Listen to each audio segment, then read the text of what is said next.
रात का समय था, आसमान में बादल घिरे हुए थे और हल्की बूंदाबांदी हो रही थी। जयंत, एक 90 वर्षीय युवक, अपने छोटे से अपार्टमेंट में बैठा था। उसका जीवन आम युवाओं की तरह ही था। ऑफिस, दोस्तों के साथ समय बिताना और कभी कभी अकेले में किताबें पढ़ना। वह अक्सर रात में अपना समय सोशल मीडिया पर बिताता था, लेकिन उस रात कुछ अलग होने वाला था। कुछ ऐसा जो उसकी जिंदगी को हमेशा के लिए बदल देगा। जयंत अपने सोफे पर बैठा था और टीवी पर कोई फिल्म देख रहा था। तभी उसका फोन बजा। उसने स्क्रीन पर नजर डाली। एक अनजान नंबर था। जयंत ने सोचा कि शायद किसी कंपनी का कॉल होगा जो अक्सर ऑफर के लिए फोन करते हैं, लेकिन फिर भी उसने उत्सुकता में फोन उठाया। हेलो, जयंत ने कहा। दूसरी तरफ से कुछ नहीं, सिर्फ सन्नाटा।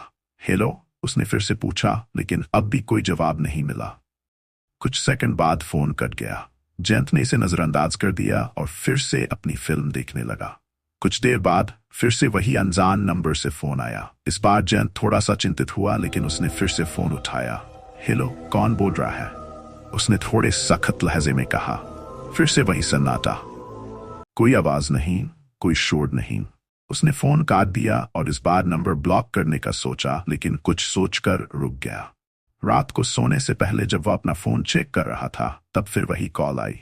जयंत ने गुस्से में फोन उठा लिया। देखिए, अगर आप कोई मजाक कर रहे हैं तो ये बंद कीजिए, वरना मैं पुलिस को सूचित कर दूंगा।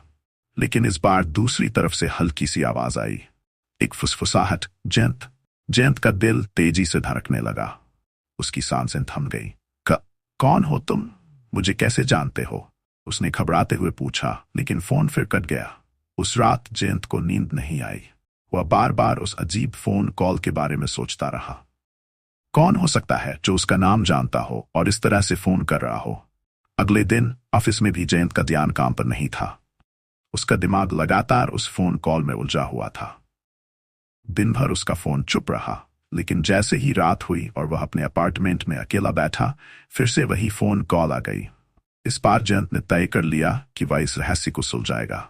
उसने कॉल उठाई और इस बार बिना बोले सिर्फ सुनने की कोशिश की। कुछ सेकंड के बाद वही फुसफुसाहट आई। तुमने मुझे भूल गए जयंत? जयंत का दिल तेजी से धड़कने लगा। उसकी आवाज कांपने लगी। तुम कौन हो? क्या तुम्हें सच में याद नहीं? दूसरी तरफ से धीमी लेकिन डरावनी आवाज आई। मैं वो हूं जिसे तुमने छोड़ दिया था, बहुत साल पहले। जयंत को कुछ समझ में नहीं आ रहा था। क्या मतलब? मैंने किसे छोड़ा था? तुम्हें बहुत जल्दी सब कुछ याद आ जाएगा, वह रहस्यमयी आवाज बोली और फोन कट गया। अब जयंत का डर उसके अंदर गहराई तक उतर चुका। उसे याद करने की कोशिश करने लगा कि क्या उसने अतीत में किसी के साथ कुछ गलत किया था, लेकिन उसे कुछ याद नहीं आया। वह उस रात सो नहीं पाया। बार बार उसका मन उस अनजान फोन कॉल की ओर जा रहा था। अगले कुछ दिन हर रात उसे वही कॉल आती रही। हर बार वही अनजान आवाज, वही सवाल, वही धमकी। धीरे धीरे जयंत को महसूस होने लगा कि ये कोई इंसान नहीं है, ये कुछ और है, कुछ अलौकिक जो उसे सताने आया है। एक रात फोन कॉल आने से पहले जयंत ने एक योजना बनाई। उसने कॉल रिकॉर्डिंग एंड कर दी ताकि वह बाद में उस आवाज को सुन सके। जैसे ही फोन बजा, उसने रिकॉर्डिंग चालू की और फोन उठाया। तुम्हें याद नहीं आता जयंत? वह आवाज फिर से आई। मैंने तुम्हें कभी नहीं छोड़ा, जयंत ने हिम्मत जुटाकर कहा। तुम कौन हो? तुम्हारे अतीत का एक हिस्सा हूं, वह आवाज धीरे से बोली। मैं वही हूं जहां तुमने मुझे छोड़ दिया था। जयंत के रोंगटे खड़े हो गए। उसकी आंखों के सामने कुछ धुंधली तस्वीरें आईं, किसी पुरानी जगह की, एक छोटे से गांव की। उसे अपने बचपन के वो दिन याद आने लगे जब वह अपने नाना नानी के गांव जाया करता था।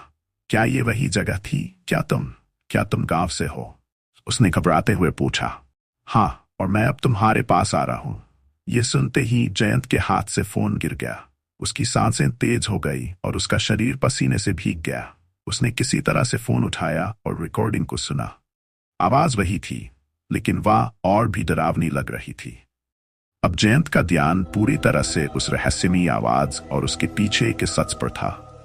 उसने अपने बचपन के गांव के बारे में सोचना शुरू किया। वह सोचने लगा कि क्या कुछ ऐसा हुआ था जिससे उसने अतीत में किसी को चोट पहुंचाई हो। क्या कोई पुरानी घटना थी जिसे उसने भुला दिया था? वह अपने माता पिता से बात करने के लिए उत्सुक हो गया। अगले ही दिन उसने अपनी माँ को फोन किया और उनसे अपने बचपन के गांव के बारे में पूछा।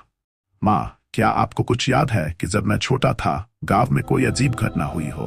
उसने झिझकते हुए पूछा। गांव? उसकी मां ने कुछ देर सोचा और फिर बोली, नहीं बेटा, ऐसा तो कुछ याद नहीं आता। तुम बचपन में वहां बहुत जाया करते थे, पर सब कुछ ठीक ही था।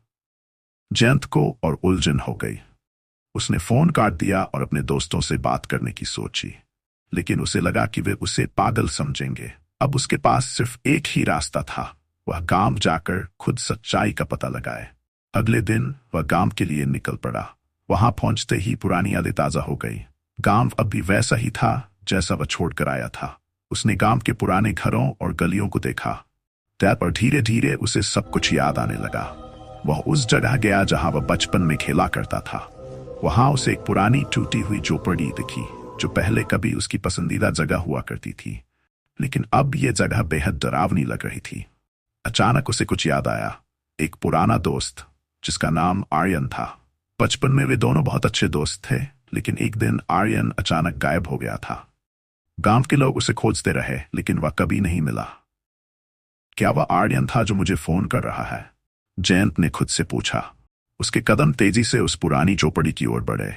जैसे ही वह अंदर गया, उसे एक पुरानी डायरी मिली। ये डायरी आर्यन की थी। उसमें कई पन्ने भरे हुए थे, जिनमें उसने अपने अकेलेपन और डर के बारे में लिखा था। आखिरी पन्ने पर सिर्फ एक ही लाइन लिखी थी, मैं वापस आऊंगा जयंत। अब सब कुछ साफ हो गया था। आर्यन की आत्मा उसे सता रही थी। जयंत ने वहां से भागने की कोशिश की, लेकिन जैसे ही उसने झोपड़ी से बाहर कदम रखा, उसका